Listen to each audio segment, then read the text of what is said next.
Good morning, everyone. We welcome you to our Sunday morning roundtable discussion.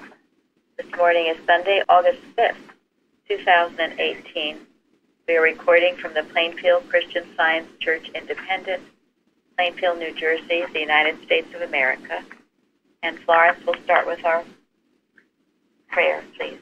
Thank you. Mrs. Eddy's prayer given at the Massachusetts Metaphysical College.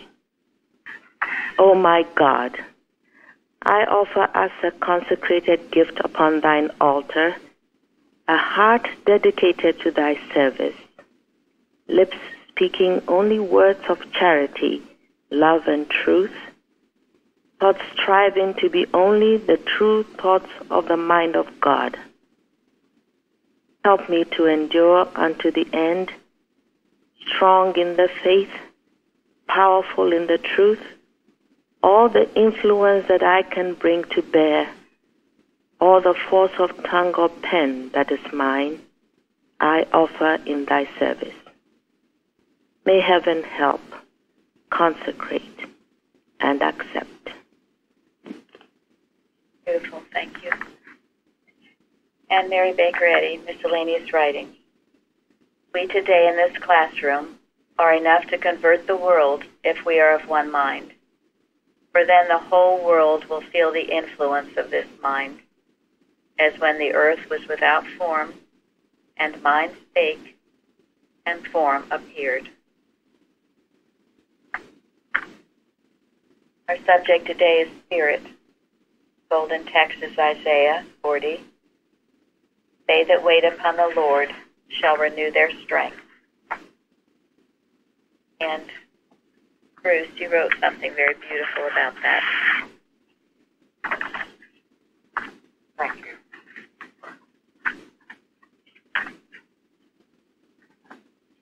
The golden text this week reads, "They that wait upon the Lord shall renew their strength." This is a profound statement, which is contrary to the general belief that strength is willfully driven. It is not a human quality, the reflection or expression of the Almighty. Here's a quote from Nell Reagan, Ronald Reagan's mother. She wrote this in her Bible. She said, "You can be too big for God to use, but you cannot be too small." The statement is consistent with Jesus' statement, "Whosoever exalteth himself shall be abased, and he that humbleth himself shall be exalted." This I take to mean that strength is a sacred trust to be used in God's service. And then the strength is renewed.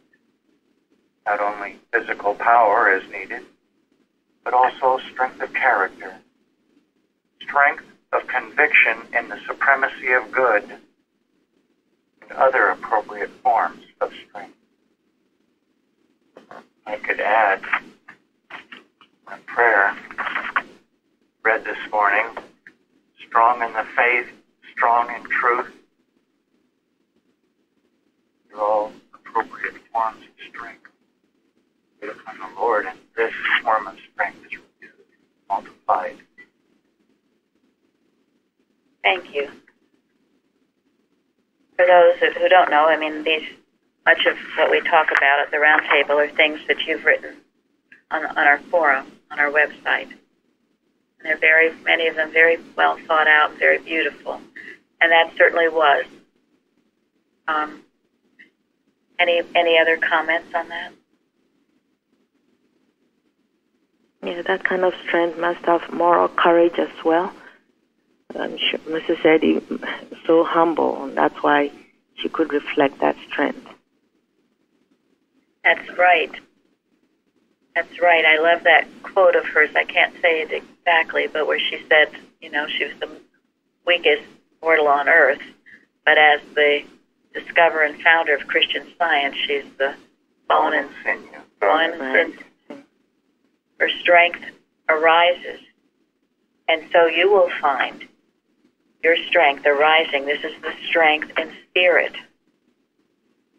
And that is where our strength comes from. So when you are feeling weak, physically weak or mentally weak, you can ask yourself, well, how much of this are you doing for God? As Bruce went over, all the things that we do for God, that's our service to Him. And when you are serving Him, you will find tremendous strength. It rises up in you. The divine energies of spirit, we are told. So, Jeffrey, would you read the last citation and find some help for this week's lesson? Number 15. Yes. Mind is the master of the corporeal senses and can conquer sickness, sin, and death. Exercise this God-given authority. Take possession of your body and govern its feeling and action. Rise in the strength of spirit to resist all that is unlike good. God has made man capable of this, and nothing can vitiate the ability and power divinely bestowed on man. Thank you. Rise in the strength of spirit. I often use this. So if you're having difficulty with anything, especially something physical, this is what you dwell on. This is what you think about. You are rising in spirit, not in matter. We're going to really talk about today how we are spiritual beings, not material beings. What does the word vitiate mean? Diminish. Weaken, depress. Means to render useless. Or to invalidate. All good definitions. Therefore, you're without excuse. Because that will be, I've heard that is your excuse. Well, you just don't know how to do it. You can't do it. You're too weak. You don't get it. The devil made me do it. Well, that's all devil's talk. Because she says, God has made you capable of this, and nothing can, what are all those definitions? Decrease, weaken, minimize, deter, render you useless. Nothing can do that. Nothing can do that to your ability and the power that's divinely bestowed upon you. So, don't believe the lies of the devil. God's telling you something else. Luann is here today, and she built a whole shop, rising in the strength of spirit. Is that not true? That is true. I often wondered, what if my actions in that are in accord with spirit? Like, what things am I doing that's spirit, and which things are the old me? So been trying to figure that out for quite a while. How am I living in the spirit? I don't have that confirmation of that, and I struggle with it sometimes. And that's a good struggle, because you can't rise in the strength of human will, because it's not there. I know when I built the shop, though, that was not the old me. That was not me, because that took a great effort to set aside any human weaknesses that I had, that things that got in the way of progressing forward with that shop. It took a lot of work. I had back pain and stuff like that, but I built that entire shop. There were days that I didn't have any pain at all. Well, and she showed me the most beautiful pictures of it. It is a beautiful shop, every detail. And so many people are being blessed, including little children. They're sitting around this beautiful wood table, making all kinds of beautiful things. Lamps and little, beer and other things from that pottery, mugs, beautiful things. It's been very successful. And it was inspired by God, and God gave her the strength to do it. And she got help through that whole process. And then even the money that she needed for it. Everything came to her, as it will when it's a right idea. God blesses and prospers it.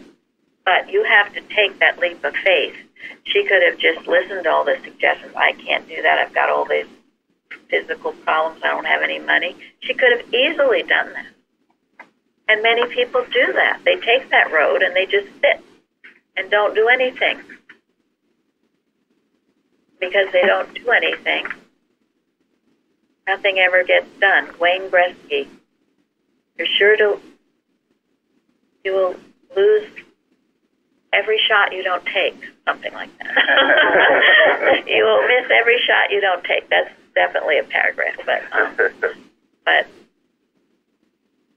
so now we will get to the watching point. Watch number 65.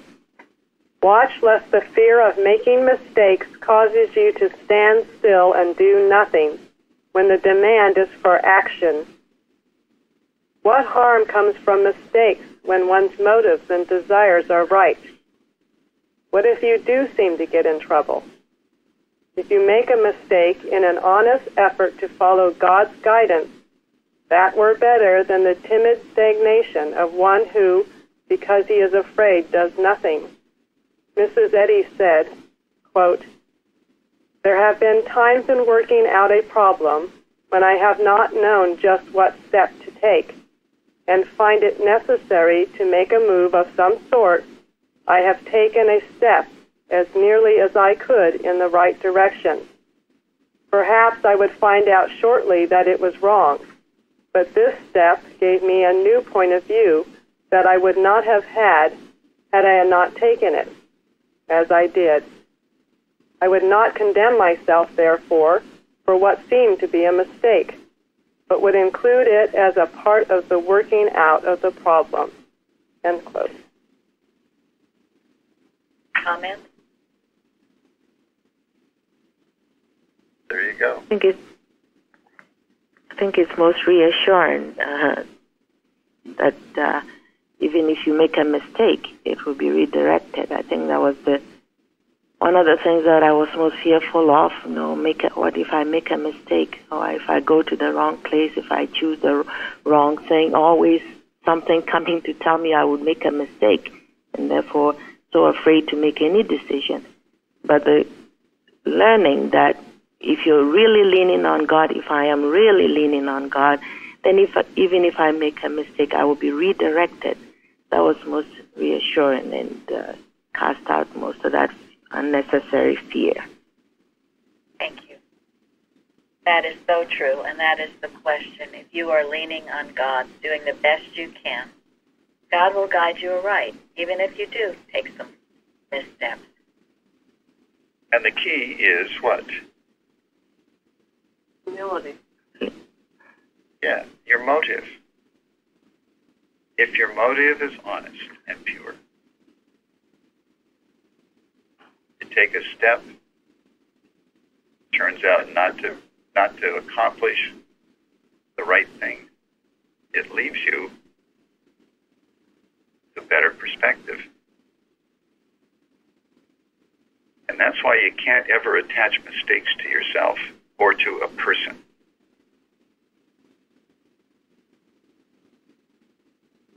Luann's motive in building that shop was what? Be able to help people to become just better people, better, caring, loving people. And a lot of times when the children are in there and we're doing things and I can talk to them about their behavior and how to change it and, give them an example of a better way of doing things.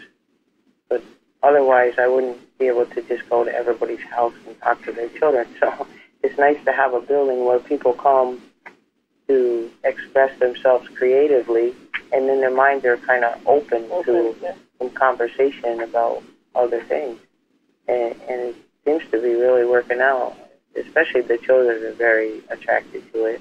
And the adults enjoy the peace of it, being peaceful and just sitting there and relaxing, being peaceful.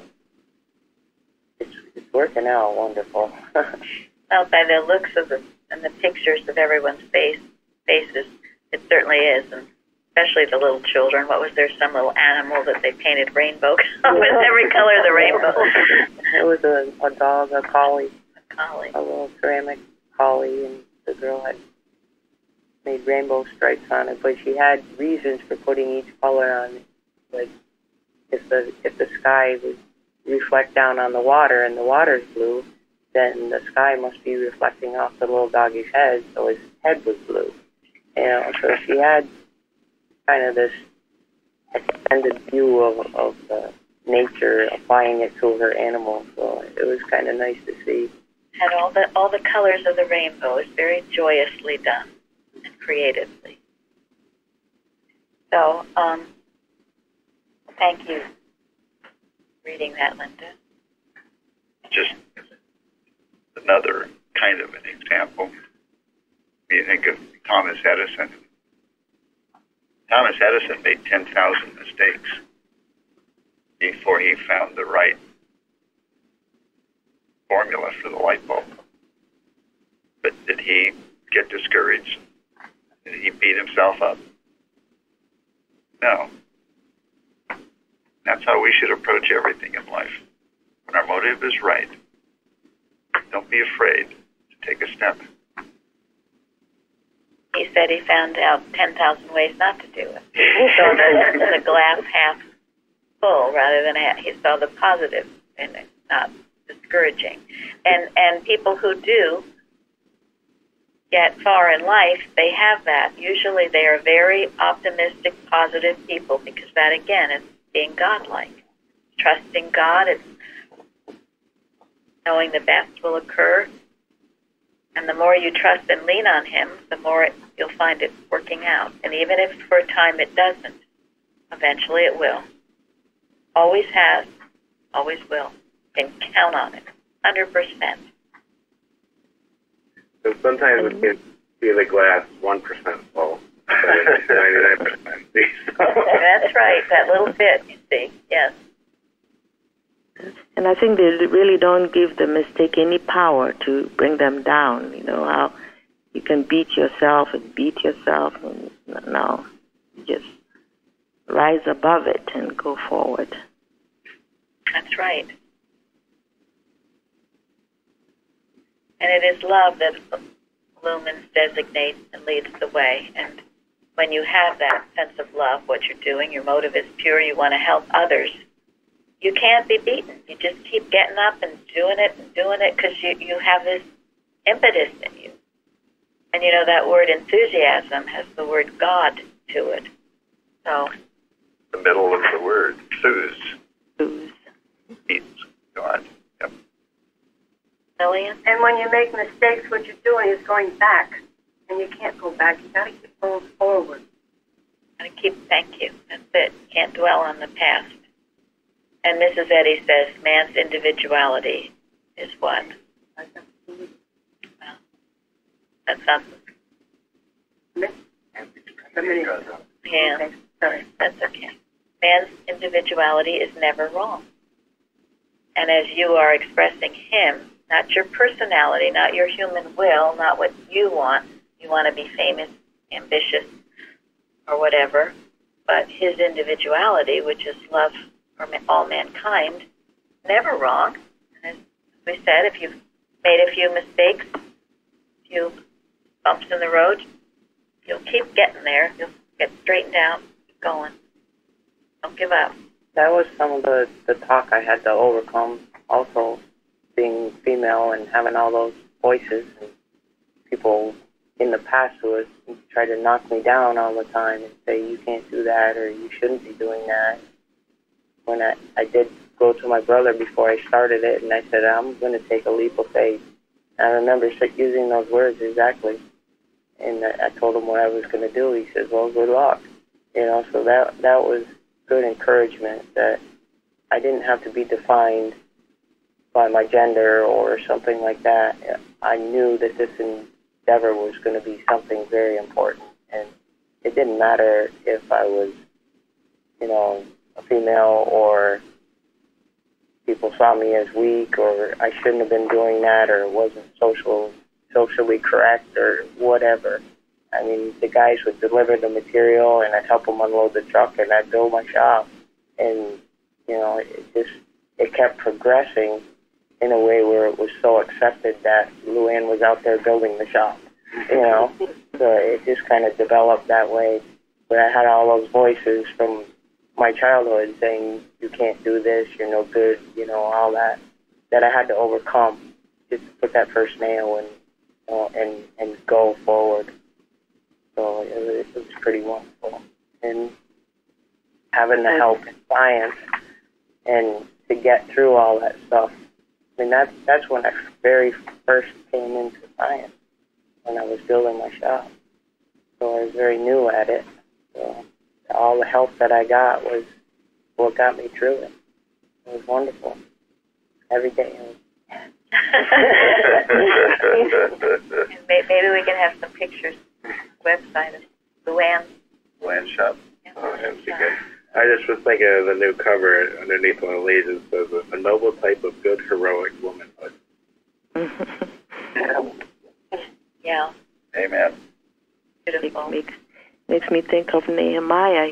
She wasn't coming down, right? That's it. Wasn't coming down from the wall. That's right. You read on Wednesday. That's such a beautiful story. Stay out of the valley of oh no. Yeah. Don't get in there and talking about all the reasons you can't do things, getting all that negativity. But rise in the strength of spirit to resist all that is unlike good and all those suggestions. What's unlike good. So then, create in me a clean heart, O God, and renew a right spirit within me. Shardy started off that forum. Shardy, what did you? Well, it means so much to me, and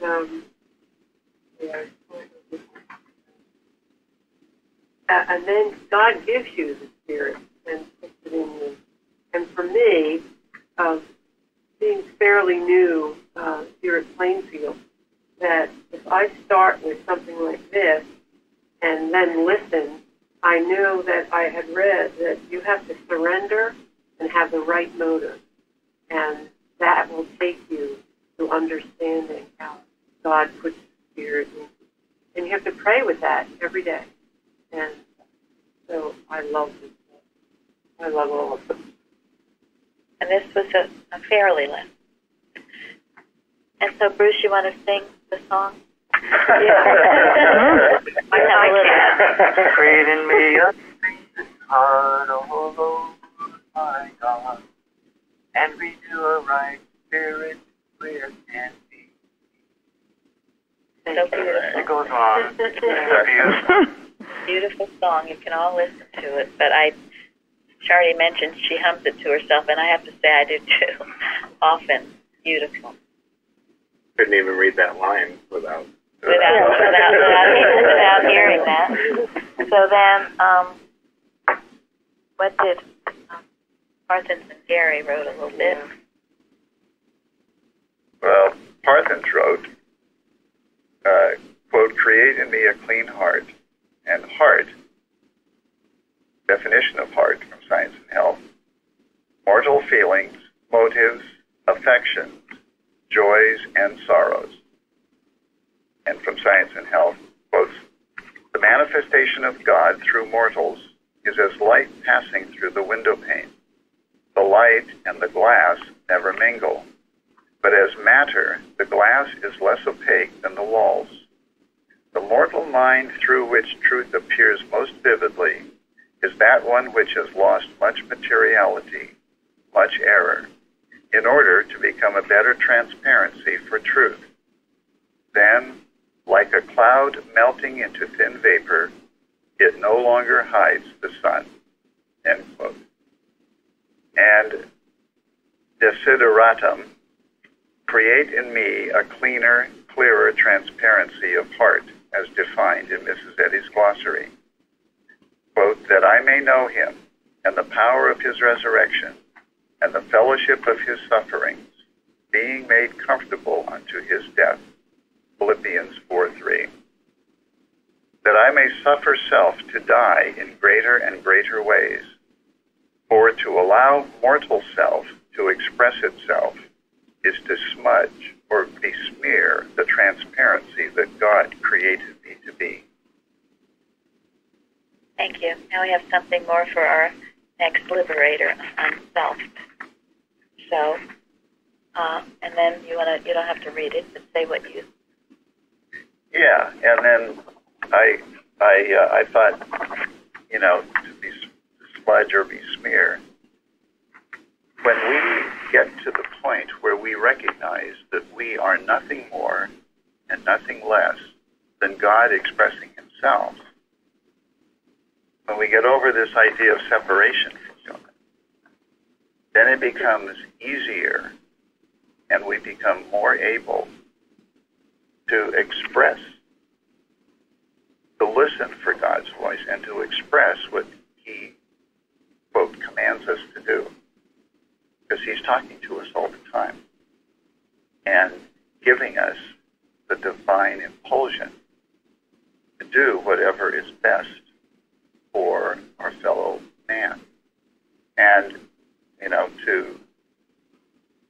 to do for people is not this is not a human way of living.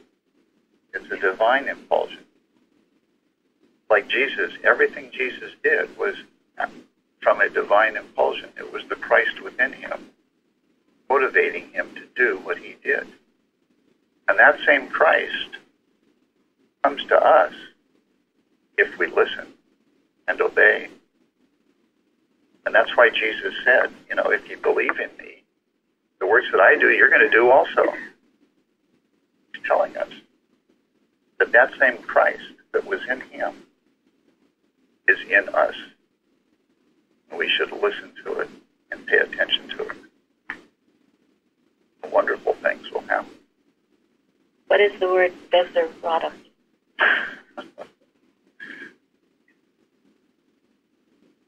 don't know. No, I looked it up. Are you there? No, something that is needed or wanted, requirement, essential, necessary. So that prayer he gave is essential. He's saying essential, necessary. Getting rid of the self, letting the spirit use you. Gary said, divinely led. The impulsion is divine. And all your other fears and wants and human desires just dissolve.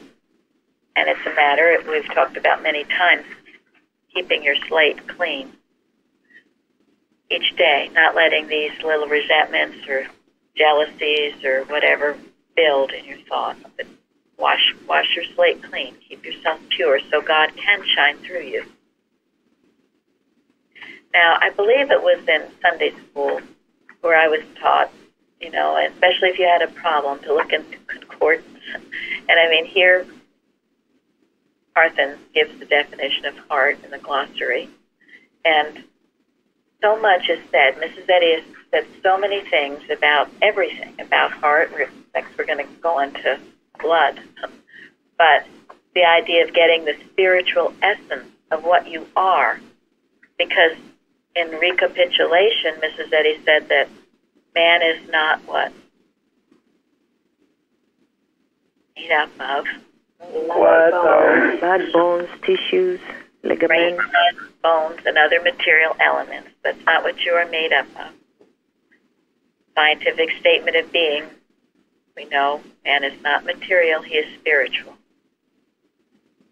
So in Collectania, this is in the leather-bound book, page 79 and also 109, Mrs. Eddy says, there is another heart in us that needs to be changed, namely the human affection, changed from selfishness to benevolence and love for God and man, changed so as to have but one God and to love Him supremely and our brother man as ourselves.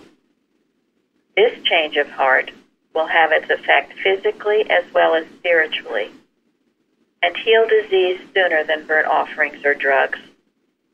It is a good thing to mentally remind yourself daily that God is the only lawmaker for man, morally, spiritually, and physically. Also, along with that, in prose works under questions and answers, there's a question that someone poses to Mrs. Eddy: do you believe in a change of heart?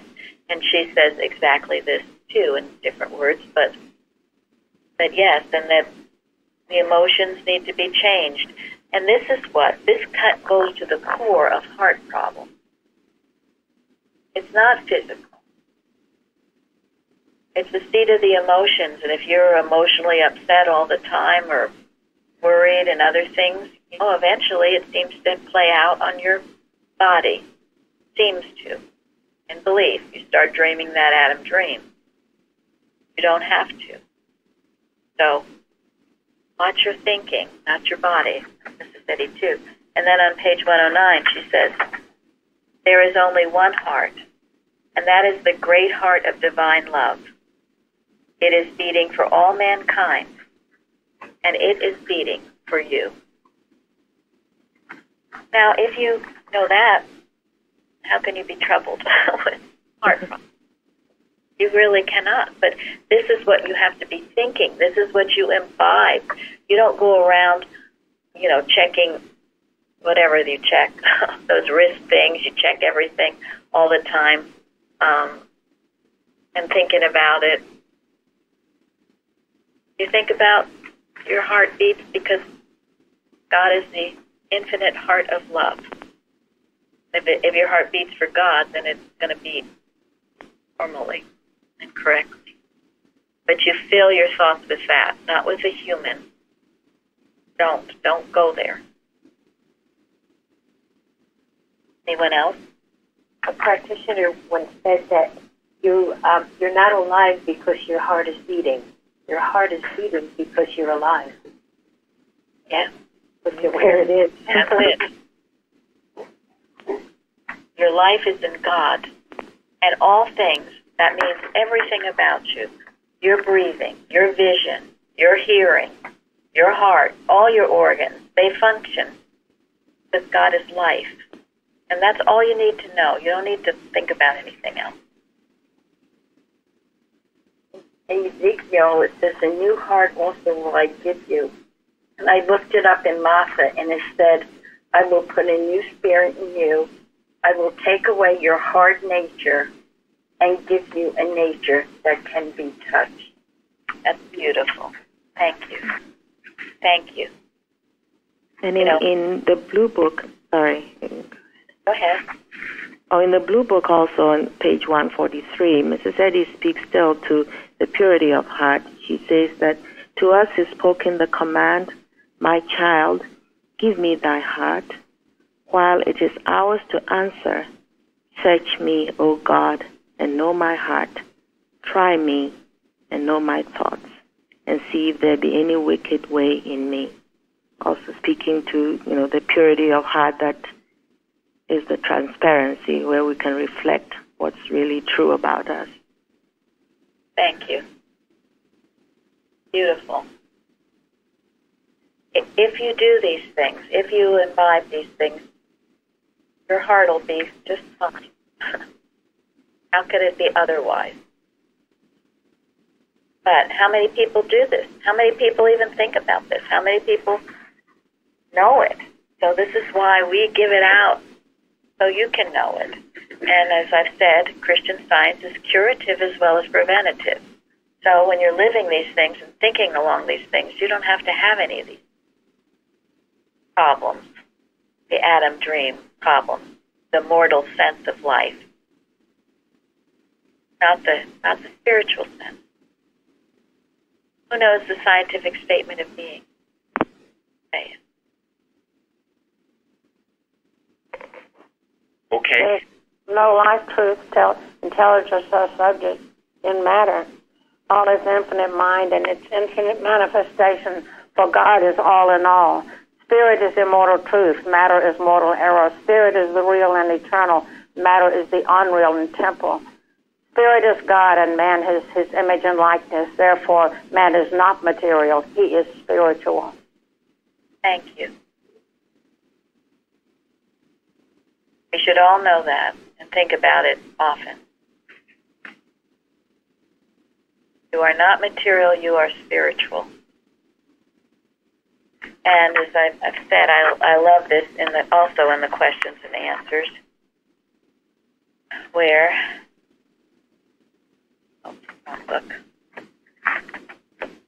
where Mrs. Eddy is asked about matter and all of that, and she says, if you will admit with me that matter is neither substance, intelligence, nor life, you may have all that is left of it. I love that. Oh, you can have whatever's left of it. But it's not substance, intelligence, or life. And then she says, and you will have touched the hem of the garment of Jesus' idea of matter. Christ was the way, since life and truth were the way that gave us, through a human person, a spiritual revelation of man's possible earthly development. So beautiful. This is the right concept. So, now we get to deliver me from blood guiltiness, O God, thou God of my salvation, and my tongue shall sing aloud of thy righteousness. And Barbara wrote on that. I guess she's not here. I have her definition of blood guiltiness here. She says, any grievous sin, which if it remains, blocks God's favor to his land and people. So, that's a good definition, and if you are indulging in a grievous sin, you would block out God's favor to yourself, and as a group of people, it can be blocked out as a nation. That's why we talked about last week about standing in the gap and praying for those and our nation too. If we have this blood guiltiness, these things that were grievous and wrong, and every nation does in its past, we can stand in the gap and pray and ask God's forgiveness and repentance and all of that, and help heal first ourselves, even a nation, even a world. Okay, now we go to Jeremy.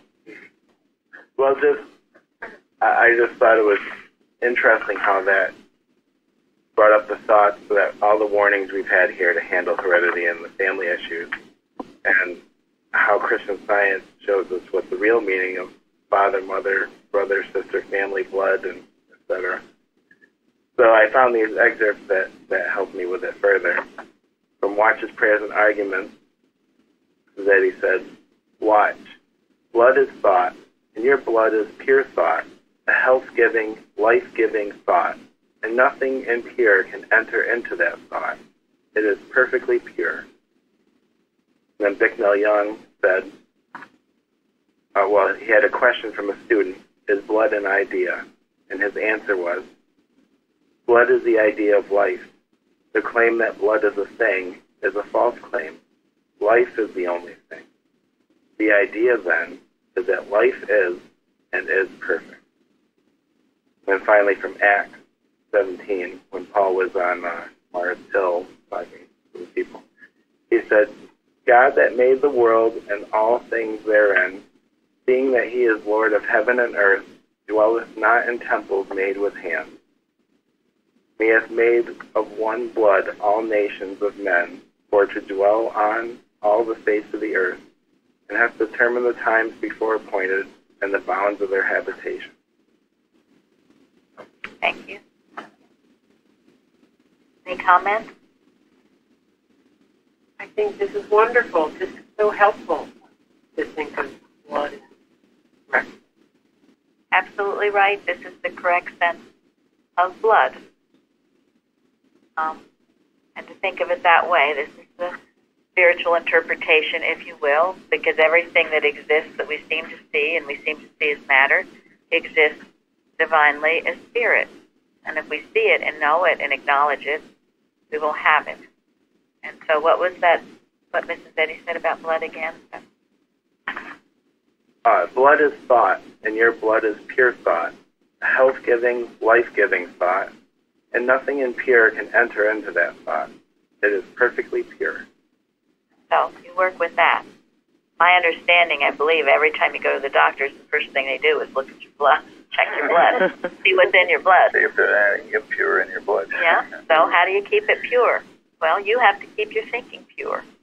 You think you can go around and do all kinds of things and take God's name in vain and disobey the commandments and other things, the Sermon on the Mount, and have purity of life? No, it will corrupt your thought, and then it will corrupt in belief your body and enter into the Adam dream. Ha ha ha ha, as I like to say. You don't want to go there. Is it worth an effort to keep out of it? I would say. Oh, sure. Great effort. So, I have a little book, and I had that quote of Jeremy's in that book that he quoted from Mrs. Eddy, and I have various things in that little book, and I have various quotes as to what either the Bible says about it or Science and Health says about it. You all should keep that too, so you can remember who and what you are in spirit. I think Spirit. also. No, go ahead. Yeah, the line Mrs. Eddy has, I don't know, I don't have the page, but it's talking about man is the embodiment of right ideas. Makes you think of everything, every organ, everything is an idea. Therefore, it makes me think more of the spiritual individuality as opposed to, some mortal with blood, bones, tissues, ligaments, all the others. An embodiment of right ideas. Thank you. Yes.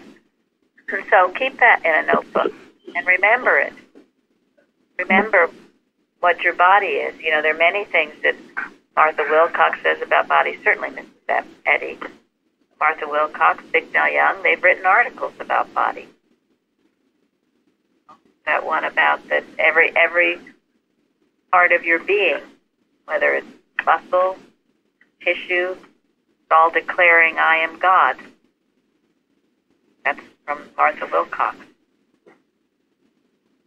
Knowing that, then you keep yourself in the secret place of the Most High. You're knowing the truth, the spiritual truth about yourself. And it's so important you do it, and don't go to the other. I must say, as a child, I never cared for anatomy and that kind of thing. And if I could, I would get missed from it. So, okay, and then Linda spoke about citation 8 in Science and Health. This has always been one of my very favorites. Consciousness constructs a better body when faith in matter has been conquered. This is what we're talking about. Have your faith in spirit, in who and what you are in spirit, and not in all these material laws. Correct material belief by spiritual understanding, and spirit will form you anew. Again, this is what we're talking about. You're correcting your belief with what is the truth about you. And when you do that, God's spirit will form you anew. And then you will never fear again except to offend God. And you will never believe that heart or any portion of the body can destroy you. Now, you turn on the news and turn on the TV at all, every little commercials, all the drugs that are going to cure your physical problems. But you see, again, turn it off, shut it off, don't listen. That is if you survive the side effects. And that is right. Right. All of this stuff, you are bombarded with it. So keep it in spirit, keep it in God, correct your material beliefs with the truth. And so, Linda, what did you say offend was? Offend from Webster's 1828, a couple of the definitions were to transgress the moral or divine law, hinder in obedience, to cause to sin or neglect duty to the laws of God. And then they also made a quote from 2 Chronicles, I know they added, was, quote, we have offended against the Lord already, end quote. Thank you. And you had originally thought offend meant what? Well, I thought of it very personal, like upsetting or somebody resentful. I don't know, I just never really thought deeply about what this meant. And I think that then leads you to trying to be nice or good instead of following God's principles. You can look all nice and be breaking every commandment. And I realized offend is a principle. It's an issue. It's not a person. And God's unchanging love. And how could he be offended? But I certainly can cut myself off by not following those principles. And so it was so freeing to me realize that offend meant breaking a moral or divine law. Thank you. Very helpful, and it deepens and enriches the statement. You will never fear again except to offend God, except to break one of his moral precepts, one of his laws.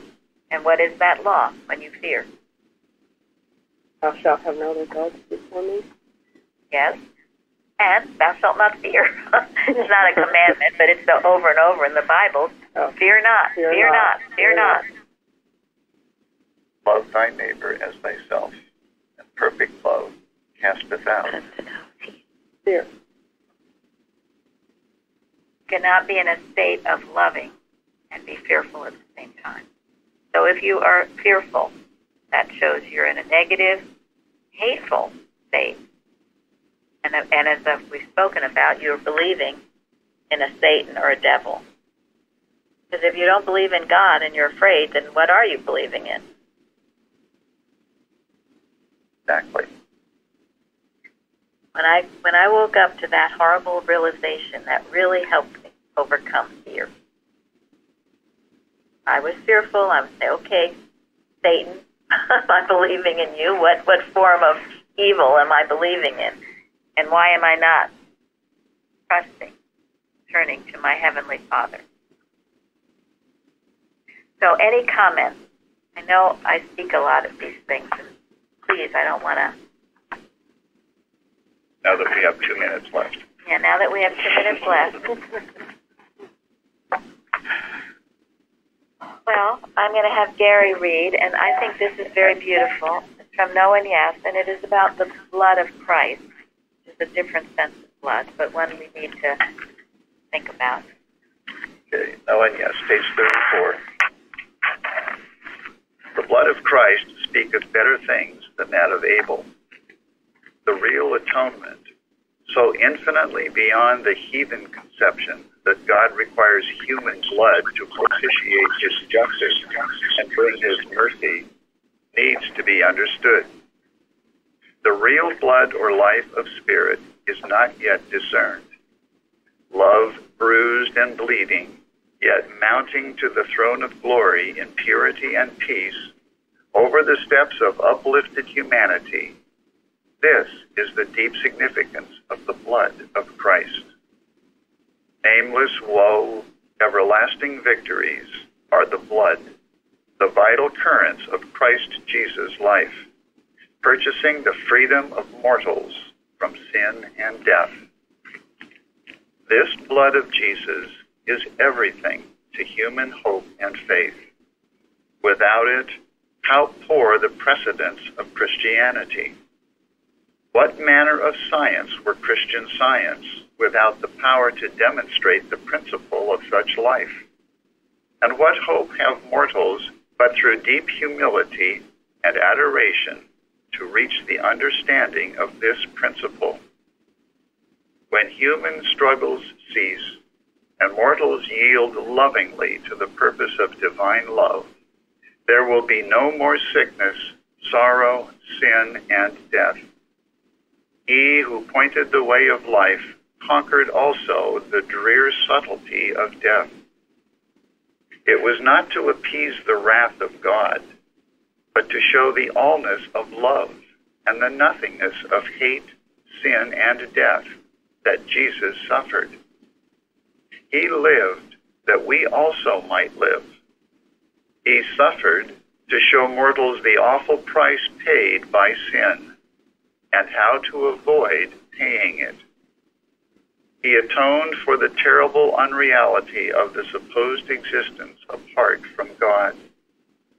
He suffered because of the shocking human idolatry that presupposes life, substance, soul, and intelligence in matter, which is the antipode of God, and yet governs mankind. The glorious truth of being, namely, that God is the only mind, life, substance, soul, needs no reconciliation with God, for it is one with him, now and forever. Quite a lesson on keeping blood pure. No man ever did it thoroughly as Christ. So his thought was so pure, and he overcame sin, disease, and death. And so can we. Thank you for joining our roundtable today. Thank you. Thank you. Thank you.